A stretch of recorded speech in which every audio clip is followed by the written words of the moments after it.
Cruise Chat. I'm Kathleen Penner, owner of Plenty of Sunshine Travel, and today I'm joined by Kim, and Kim is from Viking, and we're going to be digging right into one of their destinations that they have, and I'm looking forward to seeing that itinerary. So over to you.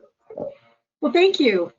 And thank you for inviting me to chat with your people today. I'm excited to talk about this destination. It's one of our most popular and one of my favorites, and I think one of the itineraries that people choose first, whether they've been to Europe before or never been before. So as Kathleen said, I am the Director of National Accounts for Canada, and I've been with Viking for 11 years and completely fell in love with river cruising about 12 or 13 years ago when I was offered it as a vacation option, just like many of you are being offered today. And it is an amazing destination. So let's get started. I'm going to turn off my camera so that you've got the full screen, and then we'll get started with the presentation. Super.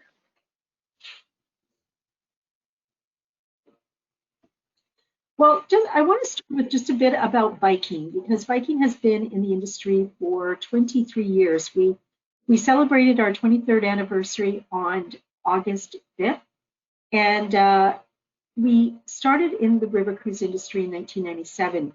We are a privately owned company owned by one gentleman. We have two investors, small investors, but he has control of the company. And he had been in the cruise industry for many years. He was the chief operating officer and one of the owners of Royal Viking Line, which was a company, one of the first of the luxury ocean cruise companies, used to travel around the world for close to 25 to 30 years. In the early 90s, they sold that company, and he saw this amazing opportunity in Russia as things were starting to relax around communism and things were starting to open up to take people to see the beautiful art, history, and culture of Russia. And he bought 4 ships there, and that's where we started. We've expanded our fleet. We now have 74 river ships that travel across the rivers of Europe, and we also have 7 ocean ships, and we also have introduced both Mississippi and expedition ships that'll be joining our fleet in 2022. But we build small, intimate ships with green technology, solar panels, hybrid engines, and the latest environmental technology to reduce our carbon footprint. But we also build these ships small enough to allow us to dock centrally, and you can step off and be right in the heart of the city. And it is just, and that is, I think, one of the biggest differences for me. If you've traveled on large ocean ships, being able to have a small ship and be able to step off in the heart of the city, just like you were in a little boutique hotel, is one of the great advantages. So as I mentioned, we can take you all around the world. We travel to 7 continents, 95 countries. We visit 403 ports of call on 5 oceans. We visit 20 rivers around the world, and we also visit 5 Great Lakes. So I wanted to start with why river cruise, because I think a lot of people aren't as familiar. I think it's becoming more popular. It certainly will, because it is small. One of the things that I love the most about it is that the ships are small. They're 150 to 200 passengers. In some cases, some of our ships are as small as 90 passengers. And it just means that you've got that ease of access. It's easy to get to know the crew and the fellow passengers. And it just gives you that space that I think a lot of us are going to be looking for coming into the future. The other thing I love about river cruising is, like ocean cruising, there's no packing and unpacking. So if you've been on a coach tour, you've maybe had that experience of that early morning wake-up call where you have to pack your bags and get down to breakfast and board the coach and do the same thing all over again the next day. The wonderful thing about river cruising is that you can unpack once, you can get up and take a stroll down the river if you like, or just enjoy a leisurely breakfast, and then go out on tour without having to pack and unpack every single time. It's also leisurely and casual, so no jackets and ties, no ball gowns, no cocktail dresses. It's a very relaxed experience. And on top of that, we travel to some of the most beautiful parts of the world. Here's a prime example. This is part of the Middle Rhine with the Cat's Castle. Around the corner is the Mouse Castle, and also the beautiful vineyards, little medieval villages, as we travel along the lengths of these rivers. And it's constantly changing. And so you do have that beautiful, breathtaking as I always say, I feel like I'm traveling. I'm watching postcards sail by. It's also sailing. That's another great thing about rivers is that they don't have any motion. They're flat. And so for those who might be worried about a little bit of motion on the ocean, a river cruise is a wonderful place to start. And on top of that, rivers are flat. The only challenge with rivers is the water fluctuation. That can happen. They can fluctuate between centimeters and feet, but we do have ways of managing that at Viking. That is one of the advantages of our bigger fleet, is that we can move gas from ship to ship as needed if we run into obstacles of a low bridge or water levels. So the other thing I loved about it is, as I mentioned earlier, we dock in the heart of the city. And here's a prime example. These guests are sitting on the bow of our ship in the downtown Budapest, and you can see the Parliament buildings. We are right in the heart of the city, and you step off and walk right into the old part of the city, as you'll see later on in the presentation. The other thing I love about it is that it's virtually all-inclusive. With Viking, we include virtually everything, so you don't have those surprise bills on the back of your door on the last day of your cruise. We want to make sure that you don't have to take your wallet out. So we include beer, wine, and soft drinks. We include meals. We include Wi-Fi, bottled water, a short excursion in each port of call. The only thing we don't include are soft drinks and alcohol between meals, optional tours, and gratuities, and these can be added. Or we do have a no corkage policy, so you're welcome to try local and bring on your local wines and beers or spirits and take them anywhere on the ship with no cost or charge. So one thing with Viking, our guests we know are curious, active, and they're looking for experiences. So we have designed our ships to be culturally enriching, to be properly, to be individually curated, and we really want to take you in to give you that in-depth immersive experience. I always say that river cruising it's like you want to touch and taste and feel and experience that destination to the fullest. So we're giving you destination-focused dining. You'll get a chance to try the local cuisine. You'll have a choice of the local cuisine, a changing menu each day, which includes a fish, a meat, and a vegetarian option. And we also offer always available steak, Caesar salad, chicken, and salmon. So if something doesn't appeal, you've got backup. So those are available for you, and you'll get a chance to try those as we travel. But as I mentioned, it's really about that in-depth experience. And so we travel, we do our tours in small groups of about 15 to 20. So those may be reduced a little bit more depending on how the regulations come down during this as we move past this pandemic. But we also include cultural enrichment. So we bring on local entertainers and musicians and dancers to give you a sense of the culture right on board the ship. We take you to concerts and local cultural demonstrations. We do destination movies, cooking demonstrations. We take you in some places where we work with the local community, into schools and villages and orphanages and places where you get a sense of kind of going behind the scenes. And we do this in China, we do it in Egypt, we do it in Vietnam and Cambodia. These are some of the places that we visit. And we also bring on lecturers, so you'll get a chance to learn about the destination as we come into it. So we have lecturers that will talk about the art, the history, the culture, the current affairs. And we also give you those opportunities to learn before you go. But while you're on board, we do have in-depth education, so that when you get off, you're not going to miss anything and you have some insight into the destination. And then we also have optional tours for those who would like to give those a try. We do include, as I mentioned, a tour in each port of call. So it does give you an overview, and if you'd like to be a little bit more free in exploration on your own, you can certainly do that. But we do have a variety of optional tours that'll dig a little bit deeper into the destination. And if you like, our guest services department or staff can also help you set up private or individual tours, or recommend great restaurants or shopping, or even markets to go and experience as well, because many of them they come from these areas that we travel through, so they're local to these areas, and that I think brings extra insight. So what we also do with our tours is we break them down into three different components: the local life, which gives you insight into how people live. This is, I always say to people, one of the things I love to do when I travel is to peek in people's houses. I like to see how they live. I like to see what they eat. I like to go to the markets. I like to take a cooking class if I want. And that's what our local life experience gives you. It gives you the chance to meet with host families, to go to the market with the chef and learn about the food, maybe take a cooking class. Working World gives you insight into the economy, what makes it tick.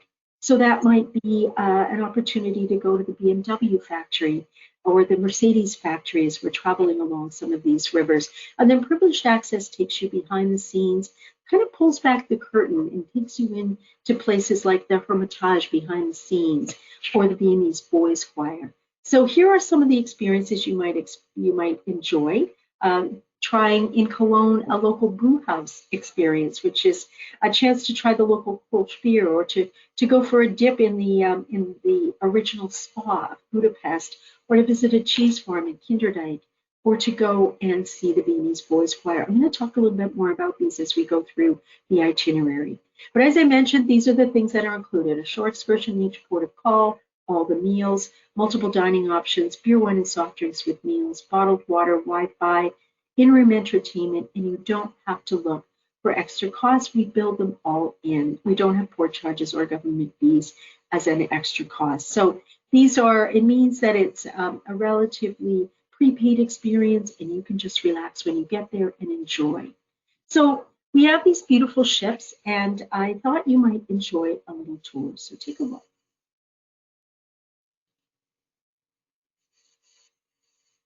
Stylish yet understated, elegant but exceptionally comfortable. The Viking fleet is the river cruise industry's newest and most innovative. On board, an abundance of space welcomes you. The top deck is open and uncrowded with 360-degree views. Inside, signature Scandinavian decor is found throughout. The lounge and bar are open and inviting. The dining rooms, intimate. The well-stocked library, ideal for a quiet moment. Our complimentary onboard Wi-Fi service makes staying in touch with family and friends easier than ever. And with panoramic windows throughout, you won't miss a moment of the stunning scenery. The Viking Cruise is top-notch. It's very good, very relaxing. Your stateroom is the perfect place to unwind. Spacious and inviting, it comes complete with hotel-style beds, shower and complimentary premium bath products, in-room safe, climate control, refrigerator and complimentary bottled water. French balconies, large windows or spacious verandas keep you in close touch with the world around you. It is absolutely beautiful. Fantastic, in a word. In Europe, the impressive Viking longships introduced new concepts to river cruising, including the Aquavit Terrace, which combines the comfort of the lounge with the invigorating fresh air of an outside dining area. Stateroom choices are abundant, with the option of full two-room suites, plus our spacious Explorer suites, the largest of any river cruise line in Europe. On the Elbe River, the Viking Bela and Viking Astrid incorporate key longship features, including the Aquavit Terrace. Portugal's Viking Torgil, Viking Hemming, and the new Viking Osfrid also reflect the spirit and spaciousness of the Viking longships. In Russia, our completely refurbished ships offer suites, junior suites, and veranda staterooms fleet-wide. In China, cruise the Yangtze River on the Viking Emerald, a beautiful state-of-the-art river cruise vessel complete with veranda staterooms and spacious suites. And in Southeast Asia, sail on board the stylish and exceptionally comfortable Viking Mekong. No matter where your voyage takes you, you're sure to enjoy the warmth and comfort of our Viking ships. We are not big boat cruise people. We really like the smaller atmosphere. We like the smaller boat, so this has been very nice for us. Come experience the ships of Viking for yourself and discover why our guests call them a home away from home.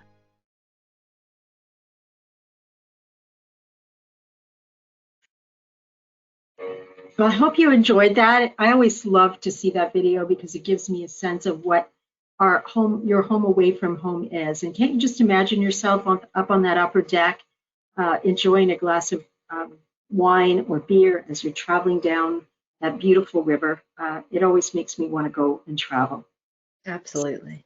About this incredible itinerary, we're going to focus today on the Grand European Tour. This is, I mentioned, one of our most popular. About 50% of our first-time guests will choose this itinerary. And even if you've been to Europe, you're going to see new things. If you've never been to Europe, this is one of the most fantastic ways to see it. It's 15 days. It's 12 guided tours are included. We travel through 4 countries. And here you can see we travel from Amsterdam all the way down to Budapest. You can go in either direction. It doesn't matter, but we do travel through the heart of Europe, through the 4 different countries, and through the Netherlands, Germany, Austria, and also Hungary. And you travel through right through the center of Europe. I'm just going to do a little circle here. We actually go up and over the continental divide through a series of 40 to 60 locks. And those locks that lock system was only open in 1992. Up until then, you couldn't travel the full length of the river. So that's really how river cruising as a vacation option developed. So this is where we're going to be traveling. We're going to be going from Amsterdam, Kinderdijk, and then through some of the smaller cities through the heart of Europe. And we'll also spend an overnight in Budapest. So let's get started. We're going to start our journey in Amsterdam. This is one of my favorite cities. If you've not been, we do offer a pre or post cruise option here, and I do encourage you to stay a little bit longer. It's set on a series of canals. As you can see, Holland is about 2/3 below sea level. So the city is actually built on a series of canals, and you can see these beautiful merchant houses. You'll arrive about midday, and you'll be able to board your ship. We dock in the heart of Amsterdam, right across from the from the main train station. So you literally are about 10 minutes walk into the heart of the old city, Dam Square, and also the old center of Amsterdam. But there's a million things to do here. That's why I encourage people to go early. They have more museums per square mile than any other city in Europe. Some of the best art galleries in the world are located here. The Rijksmuseum, the Van Gogh Museum, the Anne Frank Museum, which is the house where she and her family were hidden for 2 years. And she was, this is where she wrote her diary. Very moving experience. You can walk the canals, you can take a bike along the canals. There are actually more bikes than cars in Amsterdam, and they actually have parking lots just for bikes. So you do have to watch when you step off the street corner for bikes, probably more so than cars, because they have lots and lots of bike lanes through. So you will be able to have that time to go and explore a bit. If you like, after dinner, our program director will take you out on a walk around the city of Amsterdam just before we sail about midnight. And you can check out the old city. He usually takes a loop through the red light district if you want a little spice, so you can enjoy that as well. But Amsterdam is well worth extra time.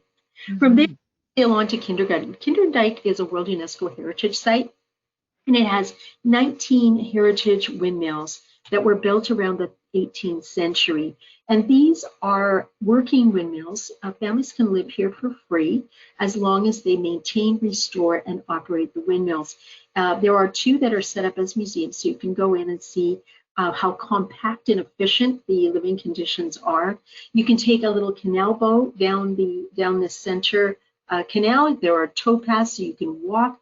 It has beautiful, beautiful photography, and it's very, very interesting. And while you're here, you can also, if you're interested in a little bit of exercise, you can actually do a bike into the countryside experience, which will take you through these windmills, and you'll get to see all the polder system. Now, the windmills in Holland have a specific purpose. They are designed to pump the water and actually keep the country above sea level, to hold back the water.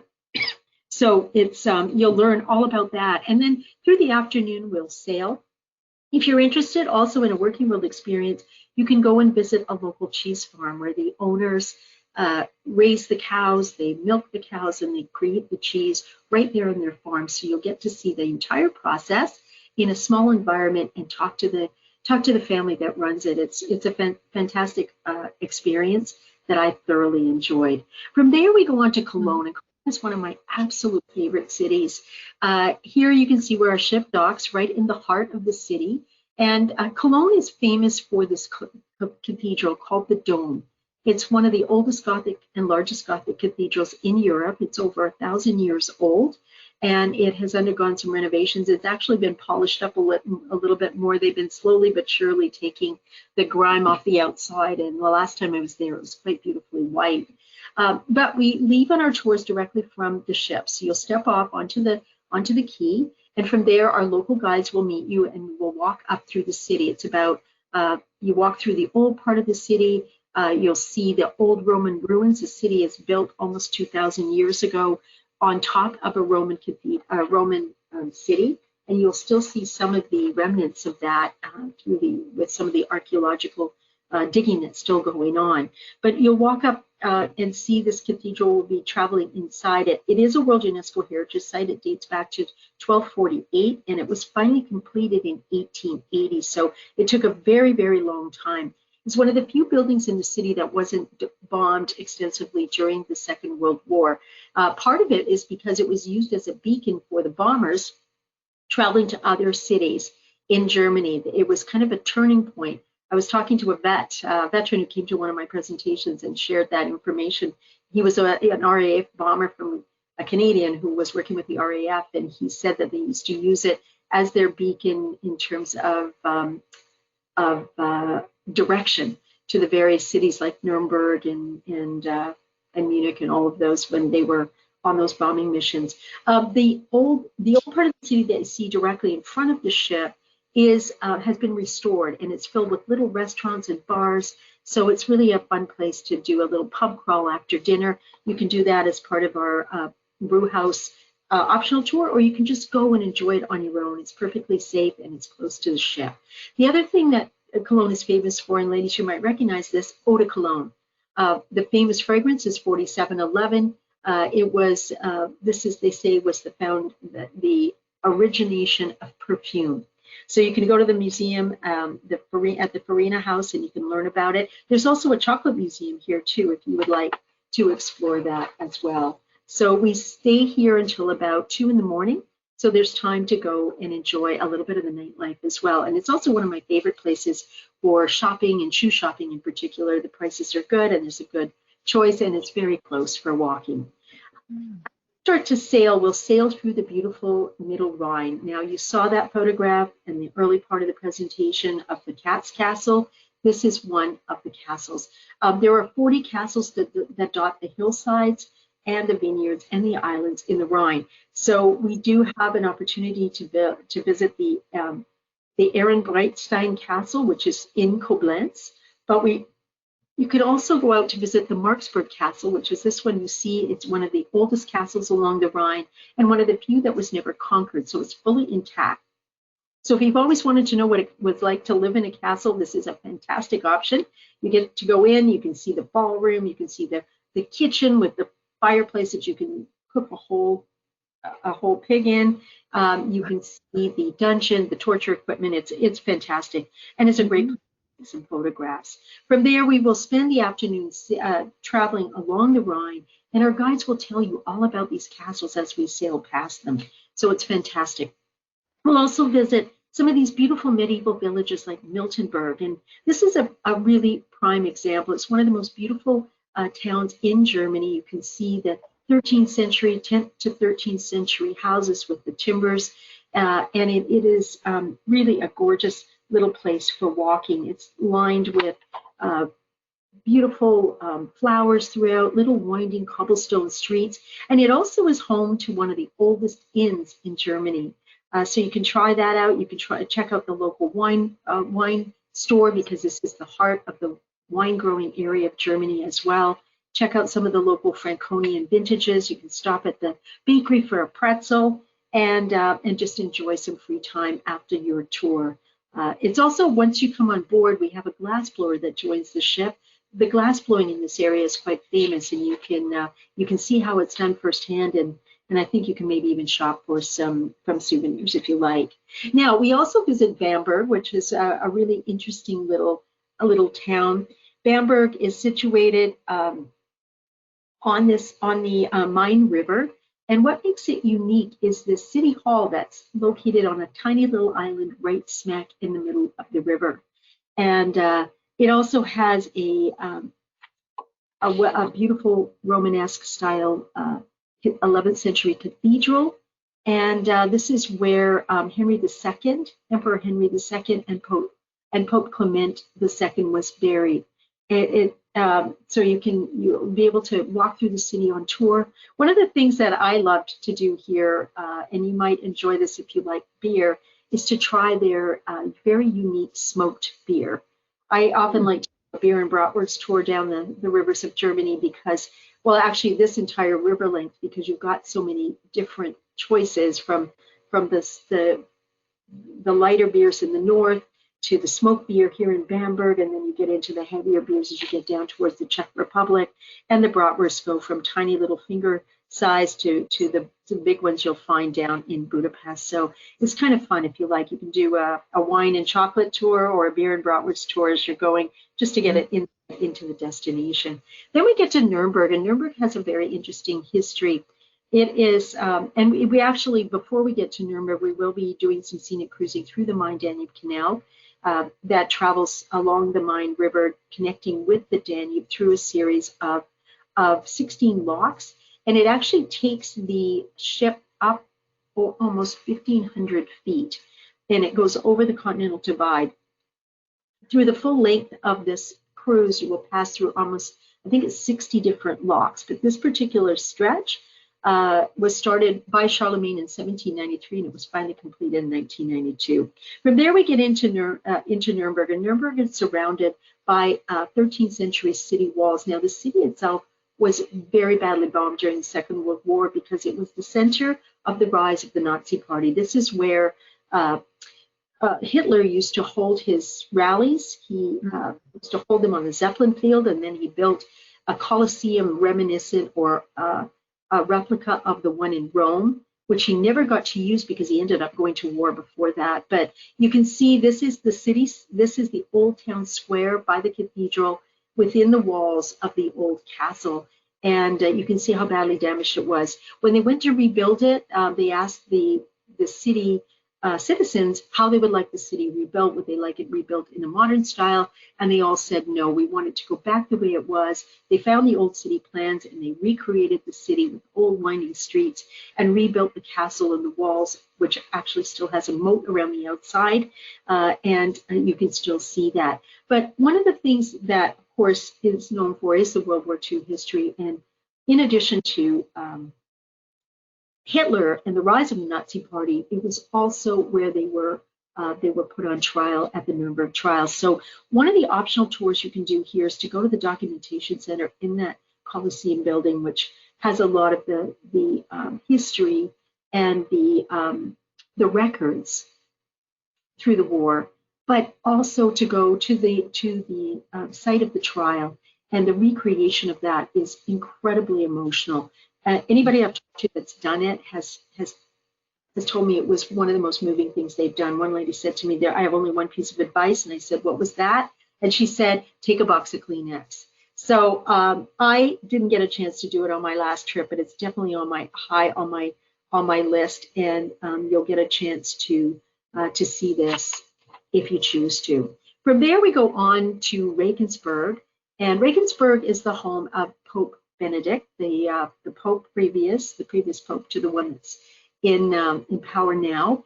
And it is a beautiful little medieval town filled with little winding streets, and all the streets are named after individual guilds. So back in the medieval times, each street would have a certain type of merchant, whether it was a silver merchant, a gold merchant, a tinker, or a tailor, or whatever. And so the streets are still named after those guilds.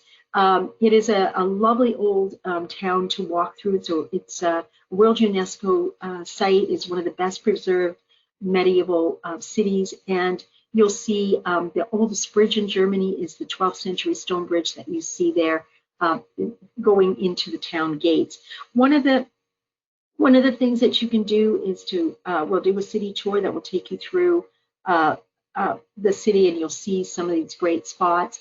There's some wonderful places, little cafes to relax. But one of my favorite things to do is to go to the Old Sausage Kitchen. It is one of the oldest restaurants in Germany. And if you look through on the left-hand side, you can see an arch. You can see a little white building in there. It's a tiny little restaurant with tables on the outside. It has been there for hundreds and hundreds of years. It's 800-year-old, and it's been operating ever since. It's got like 6 tables on the inside. It's open fire, and they make the most wonderful sausages and special mustard and beer, and it's something you should definitely do. It's frequented by the locals as well as the tourists that come.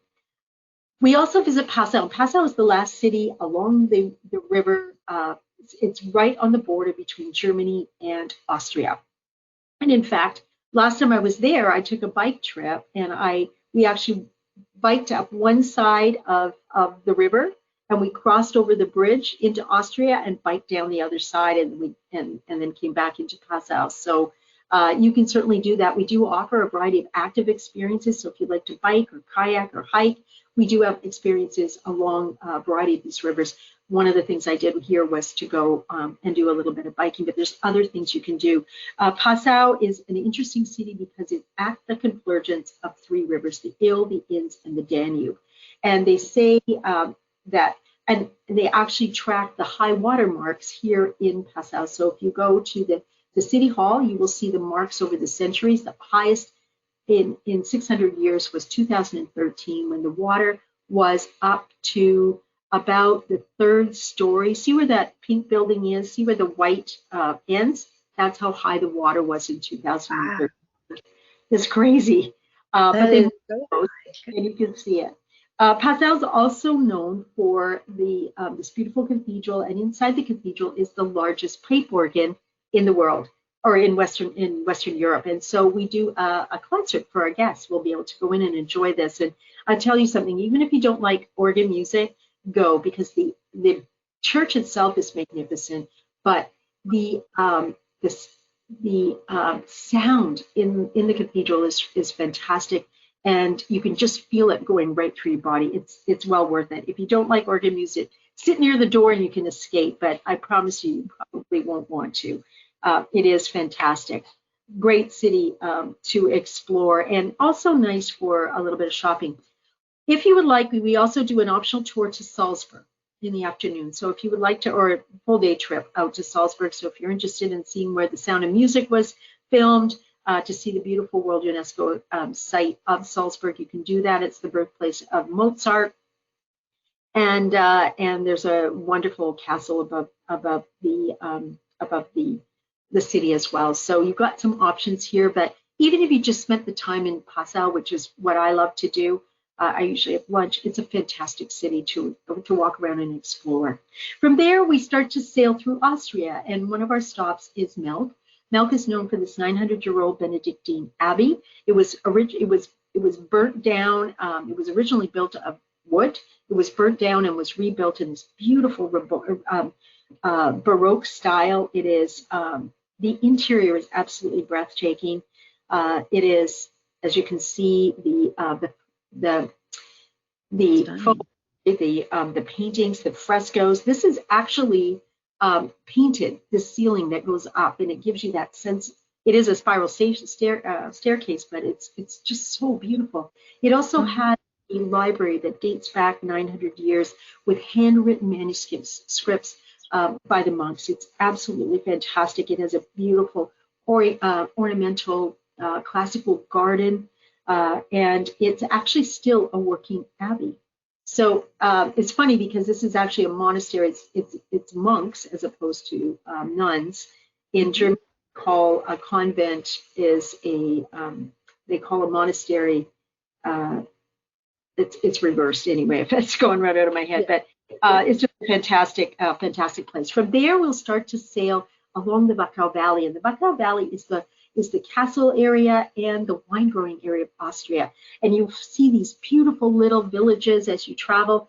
We often stop in two places. So often we'll stop in Melk in the morning and we'll stop in the late afternoon in this little village of Dürnstein. Or we'll stop in Krem, which is just down the road, about 14 kilometers. Beautiful area. And again, you can see the castles. On the site here is the site of the castle that Richard Le Lionheart was imprisoned in for almost 2 years till his brother came and rescued him because he upset a German prince on his way through to the Crusades. And when he came back, he arrested him, threw him in the castle. So there's some great stories along here, but Dürnstein is a beautiful little, again, World UNESCO Heritage Site. You can walk through, you can see the cathedral, and it's known, this whole area is known for apricot growing and wine. And the apricot here is made into schnapps, into beautiful jams, and also apricot brandy. I always like to bring them home for guests or for gifts, for Christmas stuffers or for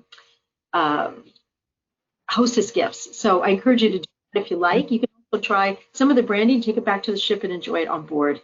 That's one of the other nice things about river cruising is that you can bring your own if you want. But it is it's a beautiful area. I did a bike tour here.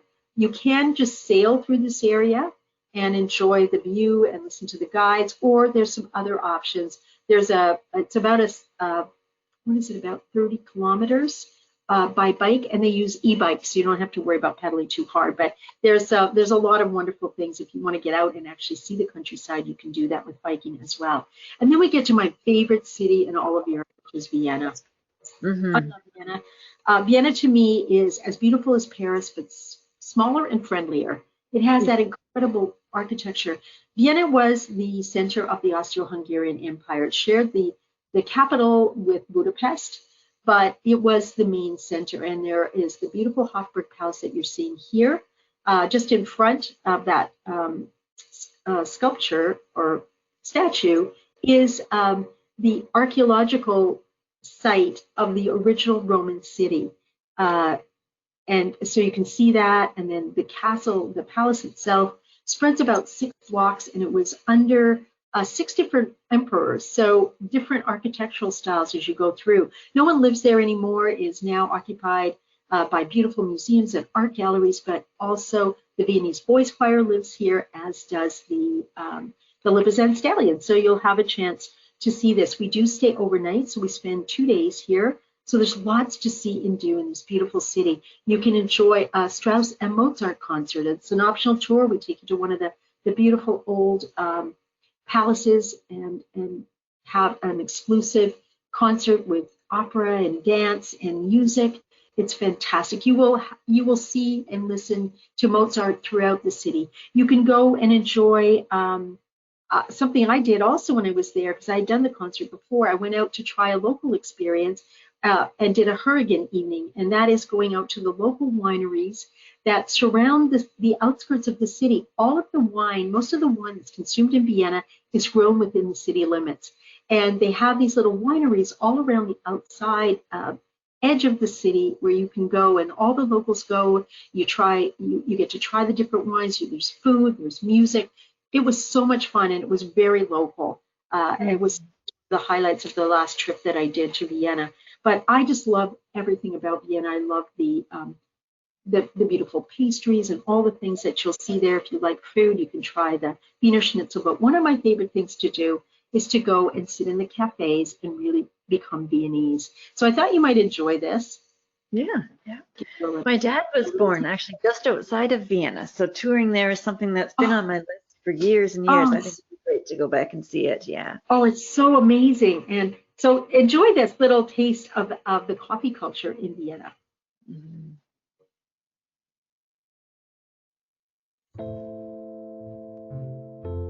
My favorite coffee place here in Vienna is definitely Coffee House Demer.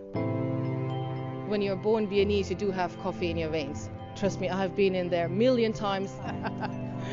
It's one of the oldest coffee houses, introduced more than 220 years ago. Delivered sweet dishes and pastries to the imperial family. What better place is there than taking the guests into this really old coffee place?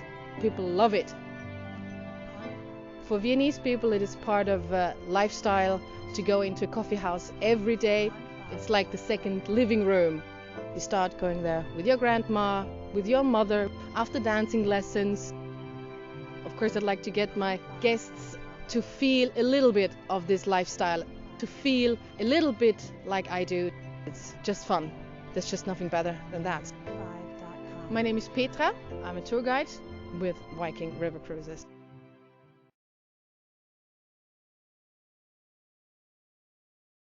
When I see it, and it is such a beautiful place. You can go to the Zahar Hotel and try the Zahar cake, the very famous chocolate cake. You can even ship it home if you would like to send it home to friends.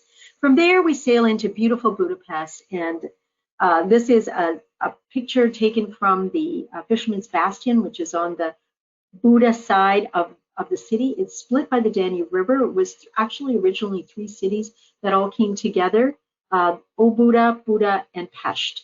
And we're looking towards Pest. That's the Parliament buildings and the old part of Pest.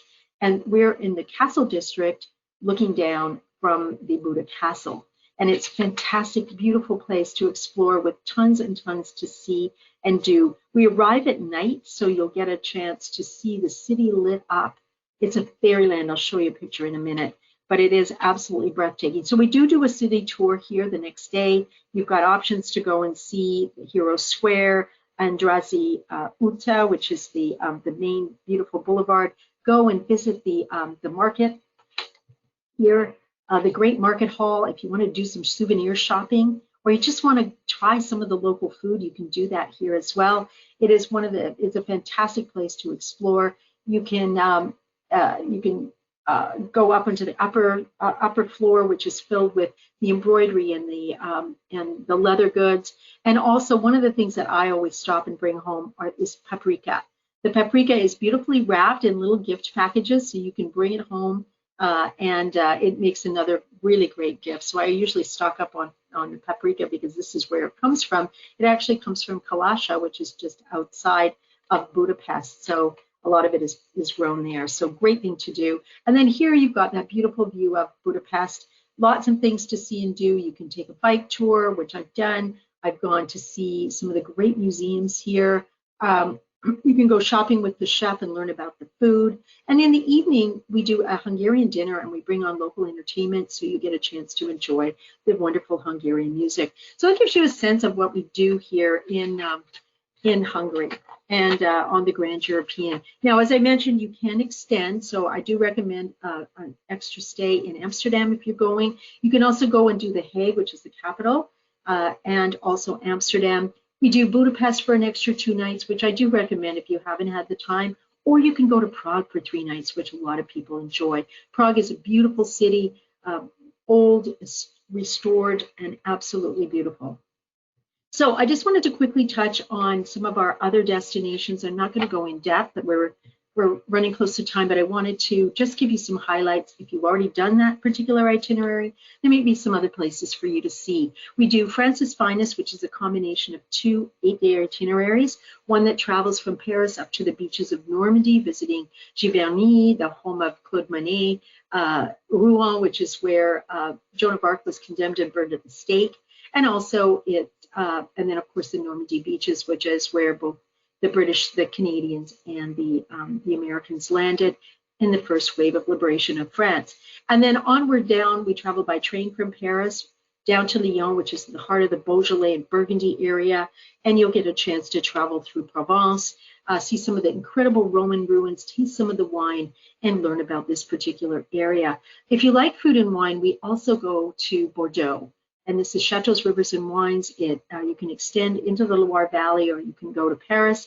But this one really gives you a taste of the incredible wines of this area, the Sauternes, the sweet wines, the cognacs, the brandies, and also the really big reds, the Saint-Emilion, the Pauillac, and the Medoc and Margaux wines. So if you're interested in food and wine, you can even go truffle hunting with a truffle farmer. Also, we started in Russia. This is one of my favorite itineraries. This one really gives you an in-depth experience of Russia. 3.5 days in St. Petersburg, 3.5 days in Moscow, and then we travel through the rural part of Russia where really the heart of the history is. So you'll see Kizhi, an outdoor museum, Mandrogi, which is an artist colony, and then the golden cities of Yaroslavl, Uglitch, and Kuzino. So fabulous itinerary if you really want to see Russia and get in and understand the history and the art and the culture. This is the way to do it. We also go to Portugal. This is a very popular itinerary with us, starting off in Lisbon overnight. We do 2 days there, so you get a chance to explore Lisbon. And then we travel by coach through Coimbra, one of the top university cities, to Porto, and then along the Douro River for 7 nights. This is a smaller ship. It's a mini version of our long ships. It's 90 guests, and it's breathtakingly beautiful along the Douro River. So if you want to, you can try that. We also go to Egypt. We have 3 ships in Egypt. We start off in Cairo, so you'll get a chance to see the pyramids, to see the Egyptian Museum, and some of the incredible artifacts that are there. Then we fly to Luxor and we board our ship and we travel to Aswan and back, stopping in to see the Valley of the Kings and Queens. You can go ballooning at sunbreak. It's spectacular. I have done it. We do have extensions that go to Jerusalem and also to Petra and Jordan. And you can also start your tour with an Egyptologist in England and get into some private collections of Egyptology, including the Castle of Carnarvon, or Highclere Castle. The 5th Earl of Carnarvon, that's where Downton Abbey was filmed, was involved in the discovery of the King Tut tomb. So he's got a private collection at Downton Abbey or Highclere Castle that our guests will get a chance to go and see, along with some other privates. So we also do a combination. So if you'd like to try our ocean as well, we do the Rhine, which is part of the Grand European, Basel to Amsterdam, some of the ports I talked about, and then we connect and people swap between the river and the ocean ship, and they travel up into Norway. So we have limited sailings on those, but if you're interested in trying both products, this is a great way to do it.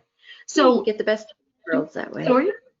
You get the best of both worlds that way, yeah. Yeah, you do. And if I always say to people, if you're an ocean cruiser and you're not sure you like river, it's a great way to start it. Or if you've never been on an ocean, you want to try it, this is a good way. Start with the landlocked one and go onward to the sea. It is fantastic.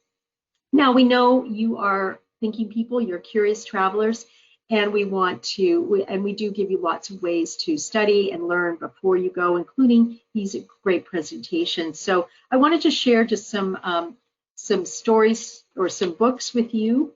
Here we've got Mozart's Life by Paul Johnson, so you can learn about his incredible life, although it was very, very short. And then Goodbye to Budapest, which is set during the oops, that's wrong. I didn't change the date, or I didn't change the name, but this one is set during the Hungarian Revolution.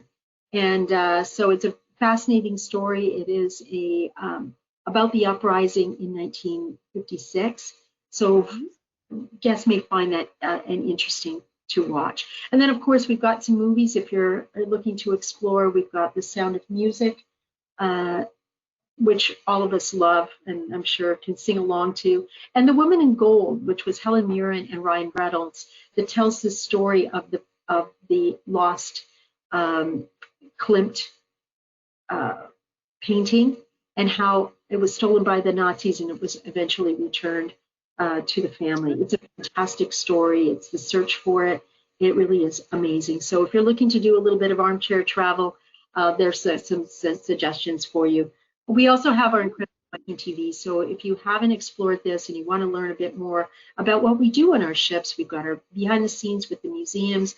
Our resident historians from our ocean and river ships talk about the history of the areas we visit. We've got concerts like the Viennese Boys Choir and some of the others. And we also have guest speakers from TED Talk, as well as private. You can go on a private tour of Downton Abbey or Highclere Castle with the Countess of Carnarvon, who is working with us here as well. So lots of things to explore if you're looking for inspiration. So Kathleen, I think that's it. I know I've spoken a little bit, maybe too long, but I hope that I've inspired your people to come and try River Cruise, especially this incredible destination.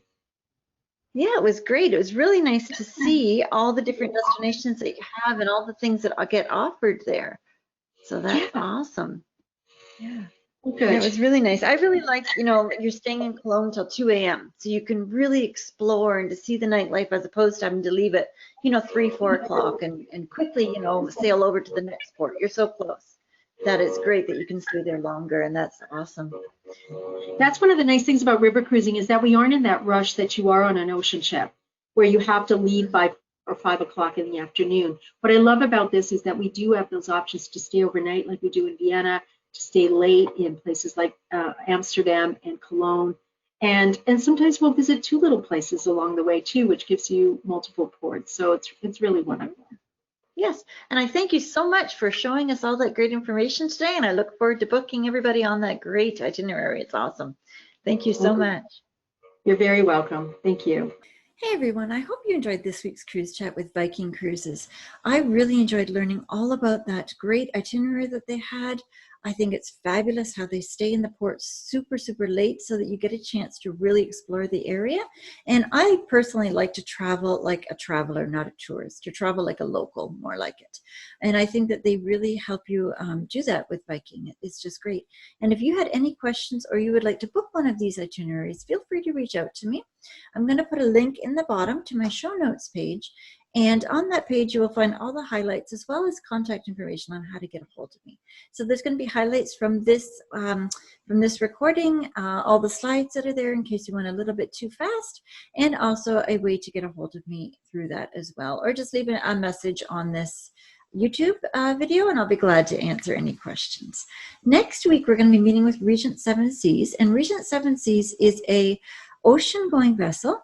They are phenomenal in that they are truly all-inclusive. And we're going to be doing the same sort of thing. We're going to be diving right into one of their itineraries that they have. So be sure to tune in next week. And the best way to see these videos is to subscribe to our channel. That way, as soon as they come out, you can get the notification. I try to have all the cruise videos out every single Thursday around 11 a.m. Sometimes there's technical difficulties or whatnot, but typically it's around 11 a.m. on Thursdays.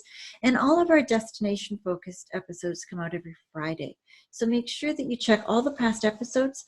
There's at least 12 other ones there, maybe even 13 for you to look at, and lots more coming up every single week.